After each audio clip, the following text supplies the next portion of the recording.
Okay जी, तमाम बच्चे class में वापस आ चुके हैं। मुज़फ़्फ़र साहब कह रहे हैं क्रेडिट नोट और डेबिट नोट वापस बता दें। दिल तो जो चाह रहा है वो मैं कर नहीं सकता, लेकिन एक एक लाइन कह देता हूँ सर, सही है, क्योंकि अब इतना डिटेल में दोबारा जाऊंगा तो टाइम वेस्ट होगा। सर, जब कस्टमर हमें सामान वापस करता है, तो हम अपने रिसीवेबल को कम करते हैं और हम उसे क्रेडिट नोट बना के देते हैं। और जब हम सप्लायर को सामान वापस करते हैं तो हम अपनी लायबिलिटी को कम करते हैं, हम उसे डेबिट नोट बना के देते हैं। ये दो जुमले खास तौर पे थे हुज़ैफा साहब के लिए। सवाल पूछा है आपने, बहुत मुश्किल सवाल नहीं है, आपको पता होना चाहिए। तो एक लाइन खिदमत में आपकी पेश कर देता हूँ। वाउचर एक डॉक्यूमेंट होता है जो किसी भी ट्रांजैक्शन को सपोर्ट करने के लिए, ट्रांजैक्शन को रिकॉर्ड करने के लिए प्रैक्टिकल लाइफ में बनाया जाता है। बस नॉलेज के लिए इतना ही इनफ है, अगर नॉलेज हासिल करनी है इतनी काफ़ी है। मसलन अगर आप बोलें सर थोड़ा सा और बताएं कि क्या है, जैसे कोई खर्चा होता है ना, एविडेंस के तौर पर आप एक वाउचर बनाते हैं, उस पर कोई 2-3 लोग सिग्नेचर करते हैं कि हाँ भाई ये पेमेंट हुई है, हमने इन साहब को पेमेंट किए, इनके जरिए पेमेंट किया और इस बिहाफ पर हुई है, सारी चीजें उसमें लिखी जाती हैं। ऑब्जेक्टिव एविडेंस तो कॉन्सेप्ट है, ऑब्जेक्टिव एविडेंस के अंदर voucher is a part of objective evidence, सही है। Bank statement is a part of objective evidence, सही है। ऑब्जेक्टिव एविडेंस का मतलब यही होता है ना कि हर ट्रांजैक्शन का कोई ना कोई आपके पास प्रूफ हो, तो वो proof in form of objectives होना चाहिए, कोई ऐसी चीज जो कि आप किसी के सामने ले जाकर एविडेंस के तौर पर पेश कर सकें। ओके, वापस आते हैं। बस आप लोगों ने वाउचर पूछा था, ज्यादा लंबी नहीं करते बात।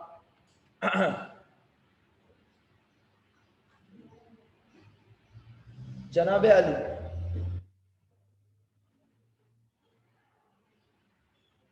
अबीर भाई इसका आंसर बता दीजिएगा प्लीज, जब आप पढ़ लें, पढ़ चुके हैं।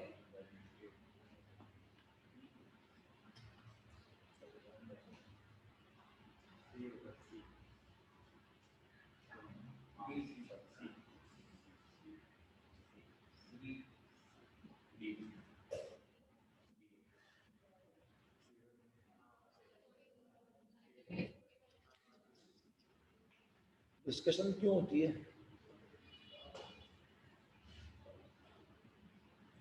जी साहब? क्यों? सर क्योंकि हमें ट्रेड रिसीव करना है और हमें अभी डाउटफुल डेट है कि हमें नहीं आया, तो हम डिडक्शन करेंगे ट्रेड रिसीव में से। Provision for doubtful debt should be shown in a balance sheet as a current asset. क्या ये provision for doubtful debt current asset होता है? करंट एसेट का कॉन्ट्रा होता है।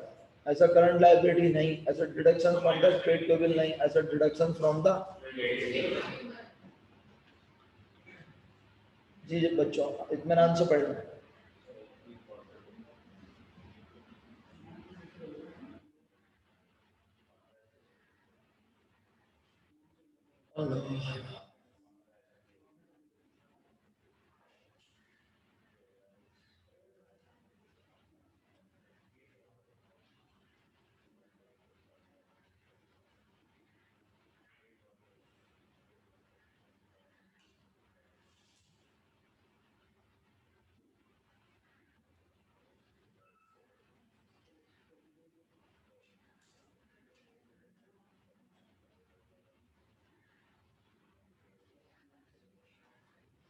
मशहूद बेटा आंसर डिसाइड कर लो तो बताना।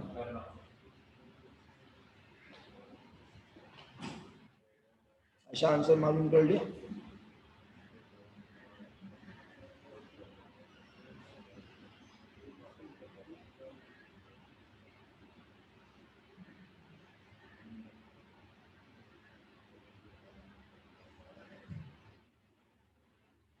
अबीर भाई आंसर बता दीजिए। कंप्यूट कर रहे हैं अभी भी, जल्दी कर लें सर। आप तो सुन लिया जिसने सी बोल दिया, अब हौसला रखें। सी।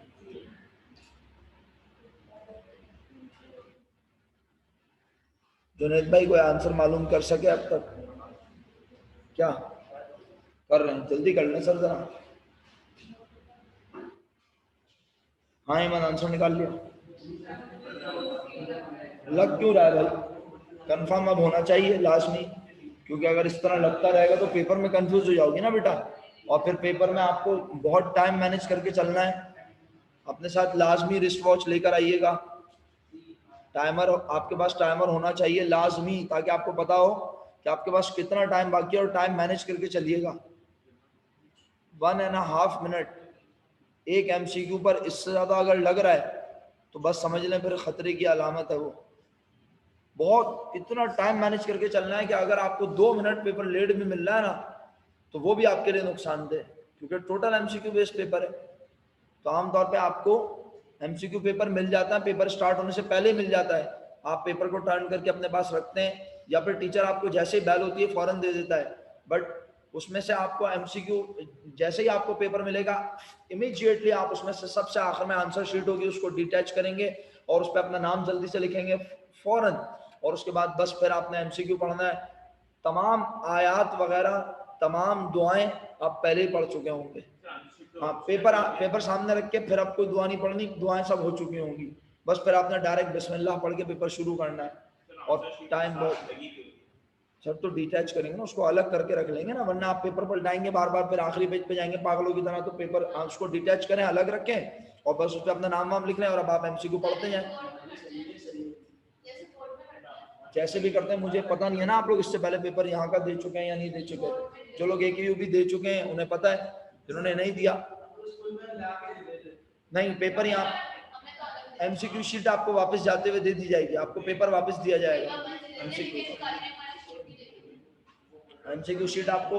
और अगर इन्होंने मना किया तो रख लेंगे, वैसे हमने लास्ट ईयर्स तक एमसीक्यू शीट बच्चों को वापस दी है, पेपर वापस दे देते हैं हम बच्चों को। चले जी, आंसर क्या है अबीर भाई? सी वैल्यू बोले सर 17,000। हाँ भाई जुने, पक्का सोच लो कैसे निकाला।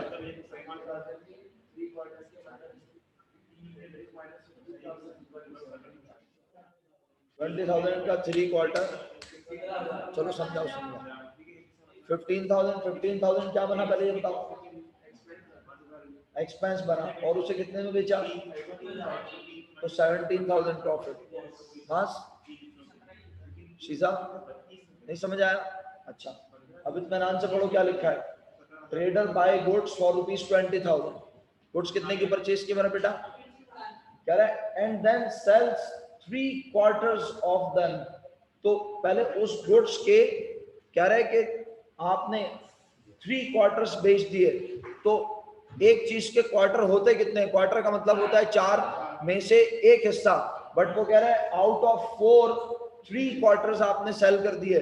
तो 20,000 के आप 4 पार्ट्स बनाओ, एक पार्ट बना, 3 पार्ट्स के अमाउंट, 3/4 के amount 15। It means 15,000 worth goods have been sold. और कितने रुपए में बेची? 4 रुपीज। तो गुड्स ऑल्दो परचेज की थी 20,000 की, और अगर हम उसे 32 से कंपेयर करें तो कोई बच्चा 12,000 प्रॉफिट बोल देगा, जो कि गलत होगा। बट हम कहेंगे जिन गुड्स को हमने 32,000 रुपीज में बेचा उनकी कॉस्ट हमें पड़ी 15,000। समझ आया? तो 17,000 इज करेक्ट आंसर। सही है प्यारे बच्चों, समझ आ गया? कोई कंफ्यूजन एमन? Okay next. चलिए भाई, ये एमसीक्यू भी बहुत सारे लोगों ने गलत किया।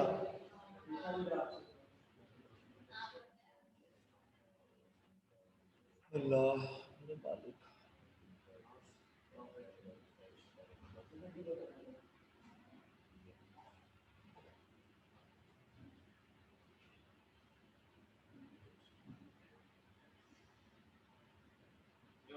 पच्चीस तारीख से पेपर शुरू होंगे, 12 तारीख तक। डेट शीट में देखें दूसरी क्लासेस के तो हो रहे होंगे ना 12 तक, जब 12 तक हो रही होंगे तो आपका तो ऑफ हो जाएगा ना 12 तक। नहीं नहीं, तुम आ जाना, ऐसी बाहर से उठ चले आया करना।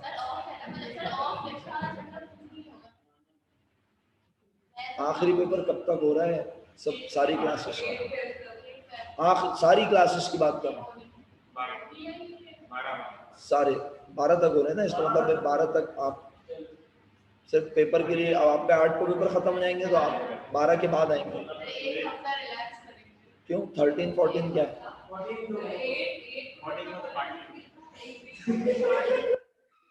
13 को क्या है?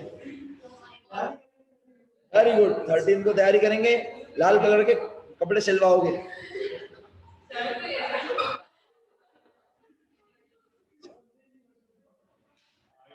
लो भाई, मसूद नहीं समझा, अल्लाह माफ करे।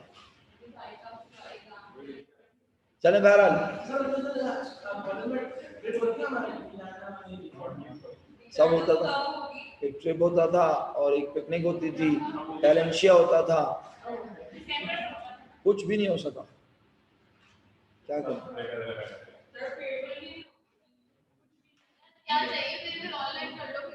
पता नहीं बेटा क्या होगा, बस बस पढ़ाई हो पहले हो जाए। चलें जी,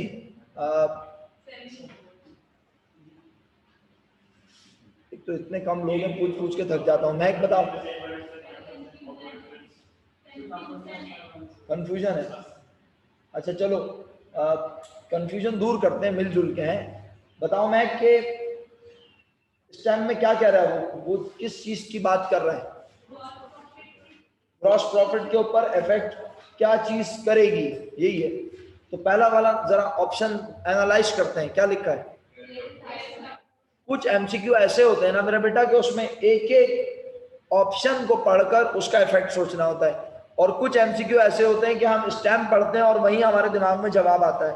यही फर्क होता है कि एमसीक्यू को अटेम्प्ट करने में टाइम लगता है। जब तक हम चारों ऑप्शन नहीं पढ़ेंगे हम करेक्ट आंसर सेलेक्ट नहीं कर सकते। सही, तो हमने स्टैम्प पढ़ के आंसर नहीं सोचा, क्योंकि ग्रॉस प्रॉफिट पे असर होने वाली तो बहुत सारी चीजें होती हैं।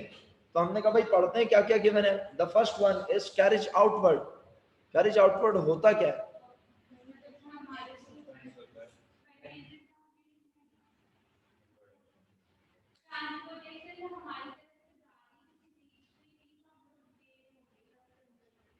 वो चीज हम कस्टमर को बेच रहे हैं और हम कह रहे हैं कि आप पहुंचे, सामान आ रहा है, ऐसा ही है ना। हम कोई सामान कस्टमर को बेच रहे हैं और हम उसे कह रहे हैं आप तशरीफ ले जाएं, हम आपके घर सामान डिलीवर करेंगे। इट मींस हम ट्रांसपोर्टेशन आउटवर्ड, कैरेज आउटवर्ड क्यों करते हैं ये काम? अबीर भाई क्यों करते हैं ये काम? ताकि आवाज नहीं आ रही, ताकि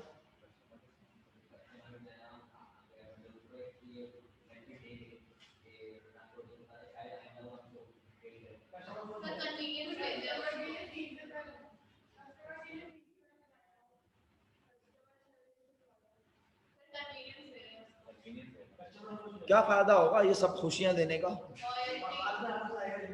यस एग्जैक्टली, इट मींस सारी बातों का सेंट्रल आइडिया ये है कि भाई अपनी सेल्स को बढ़ाने के लिए, अपनी, तो ये हमारा सेलिंग एक्सपेंस होता है, ऑपरेटिंग एक्सपेंस का पार्ट होता है। और जब ये सेलिंग एक्सपेंस है, ऑपरेटिंग एक्सपेंस का पार्ट है, तो इसका मतलब है ऑपरेटिंग एक्सपेंस का पार्ट तो ग्रॉस प्रॉफिट को मुतासिर छोड़ दिया इसे।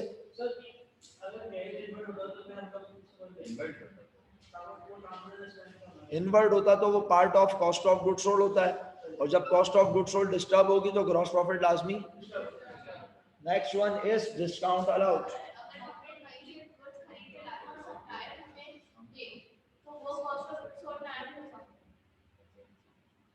दोबारा बोलो।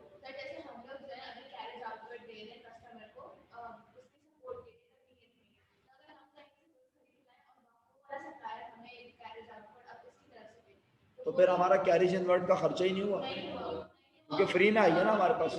फिर हम लिखेंगे थोड़ी अपने पास, हम तो कहेंगे बस गुड्स नहीं, 5 लाख रुपए की सिंपल परचेजेस डेबिट होगा, ट्रांसपोर्टेशन का खर्चा ही नहीं हुआ ना।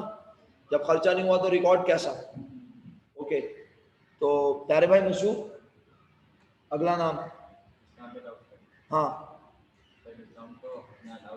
हम कंफ्यूजन दूर कर रहे हैं। अगर आप अपने आंसर पे, अगर आप आंसर डिसाइड कर चुके हैं तो आप आंसर भी शेयर कर सकते हैं, बट अभी हम क्योंकि लोग कंफ्यूज हैं तो इसलिए मैंने कहा भाई कैरेज आउटवर्ड क्यों नहीं होगा, वो डिस्कस कर लिया मिलके। अब डिस्काउंट अलाउड क्या होता है? देते हैं किसको मेरा बेटा? कस्टमर को। क्यों देते हैं? जल्दी पे करता है, बस यही वजह होती है आमतौर पर। तो इसका मतलब तो ये हुआ कि ये डिस्काउंट जो हम कस्टमर को देते हैं ये कहलाता है सेल्स डिस्काउंट। और सेल्स डिस्काउंट को हम अगर बुक देखोगे मेरा बेटा, आपके लिए खास तौर पर बोल रहा हूँ सीधा, क्योंकि आप बुक से भी थोड़ी सी कंसल्टेशन ले रही होंगी लाजमी, और अगर आप किसी से ट्यूशन वगैरह ले रही हैं, नहीं ले रही, तो बुक से पढ़ रही हैं अगर, तो बुक में सेल्स डिस्काउंट सेल्स में से लेस हुआ है। लेकिन दौरे जदीद में अगर आपको कंसल्टेशन लेनी है तो बुक से तो लें, लेकिन एसएलओ को जरूर देखें। एसएलओ के लास्ट में अगर आप देखेंगी तो एनेक्जर बी, एनेक्जर बी में इनकम स्टेटमेंट का पूरा फॉर्मेट बना हुआ है, और वो फॉर्मेट हमें कह रहा है कि आप सेल्स डिस्काउंट को ट्रीट करें ऑपरेटिंग एक्सपेंस। सेल्स डिस्काउंट को क्या ट्रीट करें? आप तसल्ली कर लीजिएगा, अभी करना चाहे अभी करें, घर जाके करना चाहे घर जाके करें। आपके पास फाइनेंशियल स्टेटमेंट का चैप्टर है, आप में से कुछ लोग 9-10 में अकाउंटिंग भी पढ़ के आते हैं, शायद वो अभी हमारे साथ ऑनलाइन मौजूद हो, तो उसके मुताबिक सेल्स डिस्काउंट उन्हें सेल्स में से लेस करना सिखाया जाता है। लेकिन हमने कहा सेल्स में से लेस होगा सिर्फ सेल्स, आयशा जिंदा हो, सेल्स में से लेस होगा सिर्फ sales return and allowances, sales discount less. तो फिर सेल्स डिस्काउंट कहाँ ट्रीट होता है? अगर सेल डिस्काउंट सेल्स में से लेस हो रहा होता तो नेट सेल की अमाउंट चेंज होती, नेट सेल चेंज होती तो cost of goods sold less होने के बाद ग्रॉस प्रॉफिट लाजमी चेंज हो जाता। क्लियर? तो जब डिस्काउंट अलाउड नहीं है तो डिस्काउंट रिसीव के बारे में क्या ख्याल है? डिस्काउंट रिसीव परचेज डिस्काउंट होता है, और वो भी परचेज में से लेस, परचेज में से लेस। कंफ्यूज है आप लोग? परचेज डिस्काउंट परचेज में से लेस नहीं होता, परचेज में ऐड होता है कैरेज इन, लेस होता है परचेज रिटर्न। मुश्किल, परचेजेस में ऐड होता है कैरेज इन, लेस होता है परचेज रिटर्न, तो नेट परचेज आ जाता है। तो परचेज डिस्काउंट फिर कहां जाता है? वेरी गुड, कहां जाता है? नहीं पता, इनकम स्टेटमेंट नहीं पता,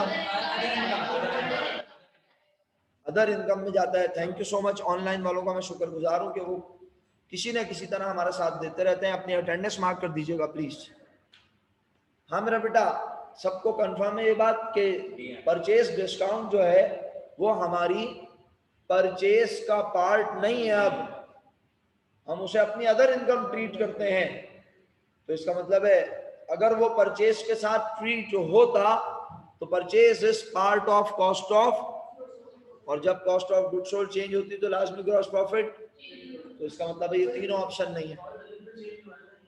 ये दौरे जदीद से मुराद, दौरे जदीद भी काफी पुराना हो चुका है, लेकिन और ये बुक जो जिससे आप पढ़ रहे हैं ये बुक भी काफी पुरानी है। मजे की बात है, ये जिस बुक से आप पढ़ रहे हैं ये बुक भी अभी की प्रिंट नहीं है। आप इस पे देखिएगा, अगर प्रिंट डेट इस पे लिखी हो शुरू में फर्स्ट या सेकंड पेज पे अगर मेंशन हो कहीं कि ये कौन से ईयर में पब्लिश हुआ है, कोई ईयर लिखा हुआ है, लेकिन फर्स्ट पेज पे होता है आमतौर पे, फर्स्ट पेज पे, फर्स्ट से ही होता है, लास्ट से फर्स्ट नहीं होता। उर्दू लिखी है फर्स्ट पेज पर, फर्स्ट पेज नहीं है। चले छोड़े, नहीं छोड़े, अब आगे बढ़ते। चलिए जी, आंसर डिसाइड करें।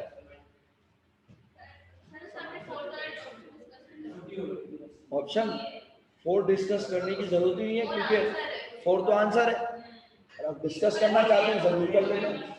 Goods taken by owner for own use, जब ओनर बिजनेस से मर्चेंडाइज ले गया तो इसकी एंट्री सुनाओ।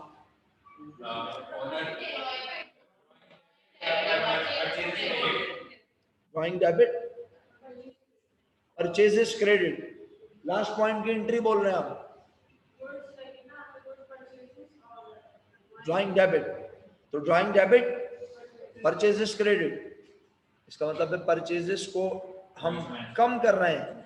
परचेजेस कम होने का मतलब जो कॉस्ट ऑफ गुड सोल्ड की कंपटीशन में परचेज होगी वो भी हो जाएगी कम। अच्छा, कल मुझे अली मोहम्मद ने एक बात बताई थी, अच्छा हुआ मुझे परचेजेस से याद आ गई, क्योंकि लेक्चर हमारे रिकॉर्डेड होते हैं, कोई बच्चा चेक करना चाहे तो बिल्कुल चेक कर सकता है।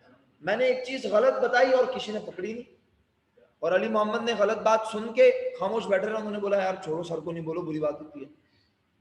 मैंने एक जुमला कल गलत कह दिया था, अली मोहम्मद साहब ने मुझे बाहर जाके रियलाइज करवाया, तब तक क्लास में टीचर आ चुके थे, दूसरे मरना मैं क्लास में आके बोलता, और मैंने कहा ऑनलाइन वालों को पता नहीं चलेगा।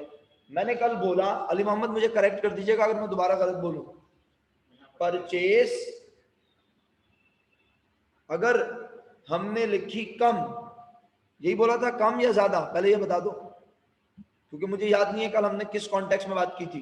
परचेज अगर हमने लिखी कम तो मैं कह रहा था कि हमारी cost of good sold I ज्यादा, ये मैं कह रहा था कल, जबकि मुझे कहना चाहिए था परचेज अगर लिखी कम, परचेज होता है एक्सपेंस, कॉस्ट भी होता है एक्सपेंस, जब परचेज लिखी कम तो कॉस्ट भी आई कम, ग्रॉस प्रॉफिट हुआ ज्यादा। लेकिन मैं कह रहा था कल परचेज लिखी कम तो कॉस्ट भी हो गई कम, ये मैं गलत कह रहा था, तो मैं करेक्ट कर लेता हूं इस बात को। अली ने मुझे इस बात को बाहर जाकर रियलाइज करवाया कि सर आप ऐसे कह रहे थे। मैंने कहा मैं कंटिन्यूटी में तेजी में कहता चला गया, मुझे अंदाजा नहीं हुआ, किसी एक ने भी नहीं रोका। तो बहरहाल किसी का कॉन्सेप्ट खराब ना हो, परचेज कम लिखने से, मैंने कल गलती से बोल दिया था कॉस्ट ज्यादा होगी, मैंने ग्रॉस प्रॉफिट, मेरे दिमाग में कुछ और चल रहा होगा, ग्रॉस प्रॉफिट का कॉन्सेप्ट चल रहा था, तो मैंने गलती से ग्रॉस प्रॉफिट को एक्सप्लेन कर दिया, हालांकि मुझे कॉस्ट को करना था। परचेज अगर आसान लफ्जों में कहूं ना, आप कॉन्सेप्ट दिमाग में रखना चाहते हैं तो यूं कह लें, परचेज कॉस्ट के डायरेक्टली प्रोपोर्शनल है, परचेज भी एक्सपेंस है, कॉस्ट ऑफ गुड सोल्ड भी।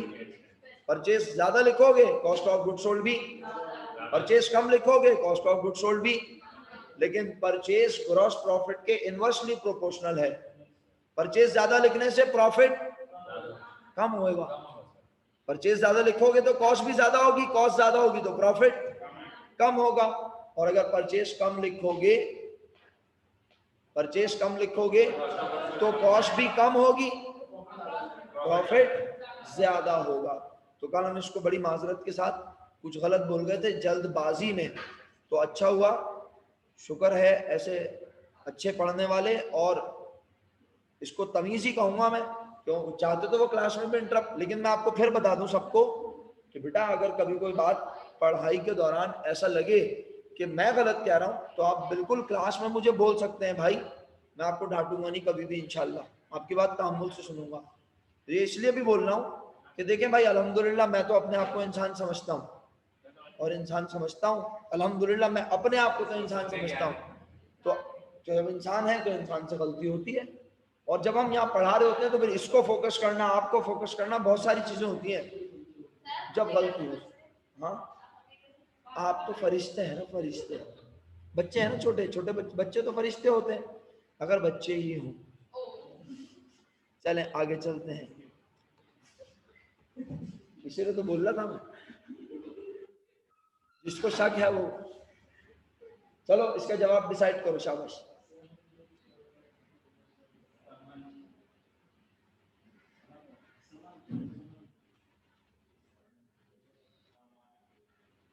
ठीक है ना, बस अब समन से बात आगे भी बढ़ा लो, समन के घर रुक गए।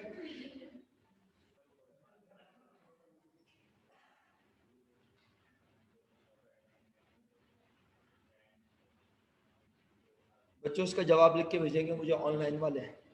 मुजफ्फर बेटा इसका जवाब तैयार हो जाओ देने के लिए, शाबाश।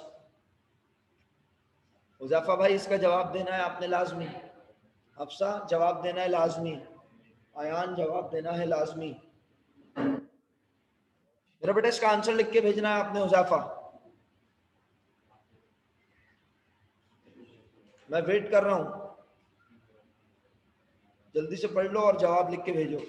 हफ्सा इसका जवाब लिख के भेजेंगे आप, गलत और सही से परेशान ना हो, अपनी अकल इस्तेमाल करें, वरना लिख के भेज दें कि मैं कंफ्यूज हूं, कोई मसला नहीं है। अभी हाँ बेटा जवाब लिख के भेजिए।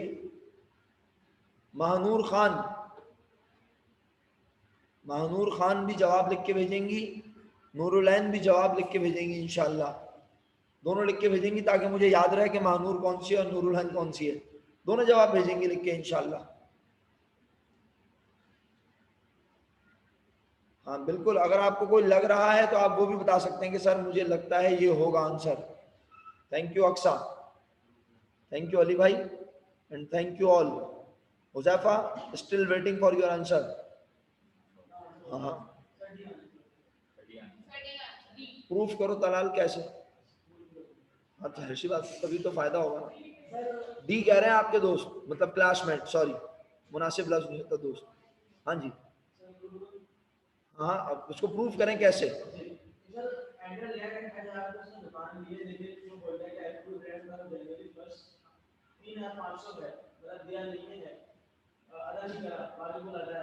साल के पहले दिन हम पर इतने रुपए रेंट, सही है सही है,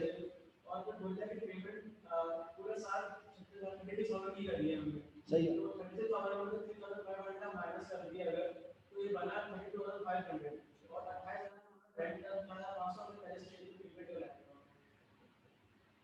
नहीं क्लियर, समझ नहीं आई तो मायरा आप बताइए, आपको समझ आया? खुद ही से समझा हुआ था या इनकी बात समझने की कोशिश की? नहीं आवाज आ रही मुझे, तुम बोल रही हो?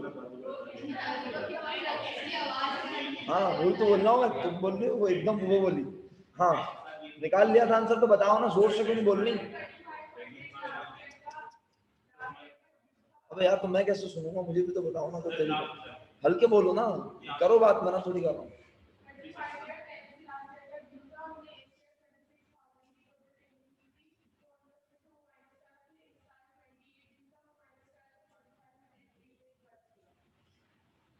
चले वैसे तो आप बता अच्छा रहे हैं, सही है, लेकिन मुझे ना थोड़ी सी कॉन्सेप्ट की कमी लग रही है, कॉन्सेप्ट की कमी लग रही है तो मैं शेयर कर रहा हूँ आपसे। जिस तरह आप माशाल्लाह मुझसे खुल के बात करते हैं, मैं भी ऐसी बात करता हूँ, बनावटी बात ना हो तो अच्छी बात है। देखिए साल के पहले दिन अगर मुझ पे रेंट अदा करना वाजिब है, तो ये डेफिनेटली लास्ट ईयर का रेंट होगा जो कि हम पर ड्यू हो गया होगा बट हमने पे। अच्छा एक्रूड रेंट हमारी कौन सी लाइबिलिटी होती है, शीजा बताएंगी। एक्रूड रेंट हमारी कौन सी लाइबिलिटी तो है, बट कौन सी लाइबिलिटी होती है? There are two types of liabilities. One is, shabash, koशिश, very good, excellent. Number one is current liability, and the second one is non-current. So, what do you think about this liability? Is it a current liability? Current liability. So it means you have to pay this amount within this year. तो आपने ये amount पे कर दी होगी ना। If you have paid this amount, that means during the year अगर 36,000 पे किए, तो in that 36,000 rupees 3,500 was included. Agree? नहीं समझ आ रहा मैं? अरे मेरा बेटा, अब तेरी खैर यार, मैं तो इंग्लिश बोलता ही नहीं, मुझे तो इंग्लिश आती नहीं है, तो मैं क्या बोलूँगा? हैं? अबे यार क्यों शर्मिंदा कर रही है? मैं तो इंग्लिश बोल, मैंने कब बोली इंग्लिश क्लास में कभी? मैं तो ऐसी जुमला बोलने की कोशिश करता हूँ थोड़ी, क्योंकि वो हमारा डेकोरम है ना भाई, हमारा स्टैंडर्ड है कॉलेज का कि आपने इंग्लिश में पढ़ाना है और या फिर बायलिंगुअल होना है आपने। आप प्योर उर्दू में ना पढ़ाए, मैं फिर भी कितनी गाड़ी उर्दू बोलता हूँ, हालांकि वो गाड़ी नहीं होती है, गाड़ी उर्दू तो हसन साहब बोलते हैं भाई, वो उर्दू के टीचर हैं। अरे महक क्या हो गया, इंग्लिश के जुमले समझ नहीं आ रहे मेरे टूटे फूटे। अच्छा भाई उर्दू में बोल देता हूँ, सुनो। अरे मेरा बेटा, साल के पहले दिन 3,500 रुपीज हम पर अदा करना वाजिब। क्यों? लास्ट ईयर का रेंट होगा, हमने पे नहीं किया होगा। अच्छा तो क्योंकि ये हमारी करंट लाइबिलिटी है, शीजा ने ये बात कंफर्म की, तो करंट लाइबिलिटी कौन सी होती है? जो हमने पे करनी हो विद इन तो यकीनन हमने ये वाली अमाउंट इसी साल 2020 में लाजमी। अब अगला जुमला पढ़ो, क्या लिखा है महक? नहीं नहीं नहीं नहीं, जनवरी 1 के बाद वाला सेंटेंस पढ़ो।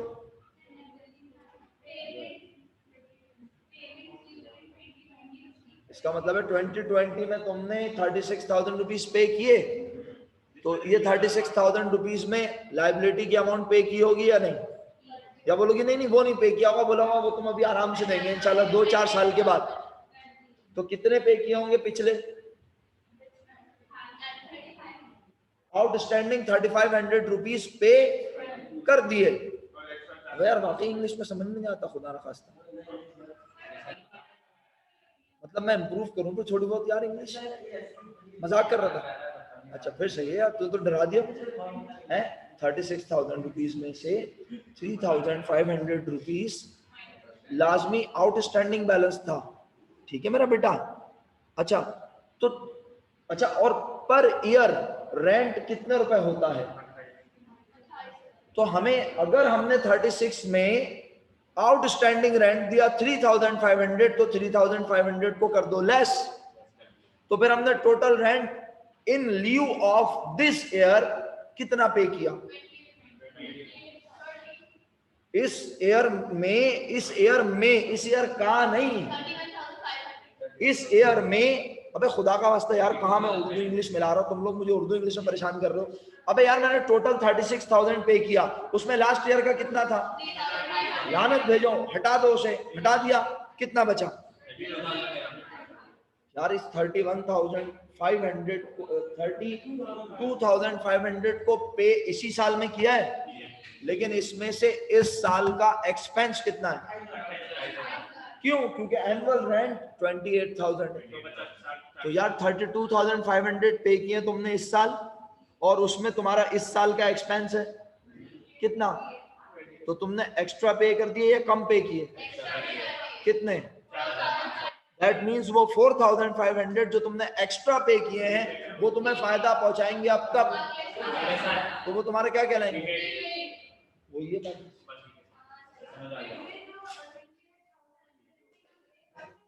भाई 28,000 इज जस्ट एन इंफॉर्मेशन कि भाई 28,000 पर ईयर रेंट होता है, बट पे हमने कितना किया 2020 में? 36,000, और उस 36,000 में आउटस्टैंडिंग बैलेंस कितना है? 3,500, और इस ईयर का 28,000 है, तो फिर हमें 28 और 3,500 31,500 पे करना चाहिए था, लेकिन हमने टोटल पे किया हुआ है 36,000, तो एक्स्ट्रा पे किया हुआ है कितना? 4,000, और वो 4,500 लास्ट ईयर का भी नहीं है, इस ईयर का भी नहीं है, बल्कि तो वो प्रीपेड है। अभी भी कंफ्यूज हो? फिर पूछ लो, कोई परेशानी की बात नहीं है।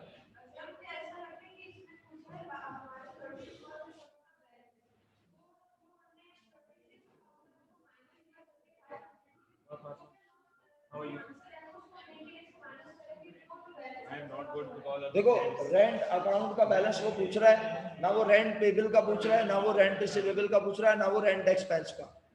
वो ये जानना चाह रहा है कि जो रेंट अकाउंट था आपका, अगर आप बाहर जाना चाह रहे हैं या कुछ खाना पीना चाह रहे हैं तो खा लें, अगर वो जो रेंट अकाउंट था हमारा, उसमें अगर साल के पहले दिन बैलेंस था 3,500 तो वो क्रेडिट में था, बट जब आपने पेमेंट की कितनी 36,000, तो 36,000 में लास्ट ईयर का आउटस्टैंडिंग भी था और इस ईयर का 28,000 भी था, तो टोटल लास्ट ईयर और इस ईयर का मिला के पहले डिसाइड करो कितना बना? 32,500। तो आपको 32,500 पे करना चाहिए था, 31,500 सॉरी 31,500 पे करना चाहिए था, बट आपने पे कितने कर दिए? इट मींस आपने एक्स्ट्रा अमाउंट पे की या कम पे की? तो कितनी एक्स्ट्रा? और जो अमाउंट हम एक्स्ट्रा पे करते हैं, एक्स्ट्रा का मतलब होता है वो अमाउंट जिसका बेनिफिट अभी हमें मिला, तो बेनिफिट मिलेगा आने वाले वक्त में। ऐसी अमाउंट जिसका बेनिफिट नहीं मिला उसे कहते हैं प्रीपेड। तो प्रीपेड यहाँ कितने हैं देखो, सिर्फ एक, वही है करेक्ट। अच्छा, बहरहाल बच्चों आप सबको ओके सर, थैंक यू। नेक तमन्नाओं के साथ फी अमानिल्लाह कहता हूँ। उम्मीद करता हूँ कि इंशाअल्लाह आप अल्लाह के हुक्म से बेहतरीन पेपर करेंगे इंशाअल्लाह। Okay ji, very very best of luck, फी अमानिल्लाह, अल्लाह हाफिज़, अस्सलामु अलैकुम व रहमतुल्लाहि व बरकातुहू।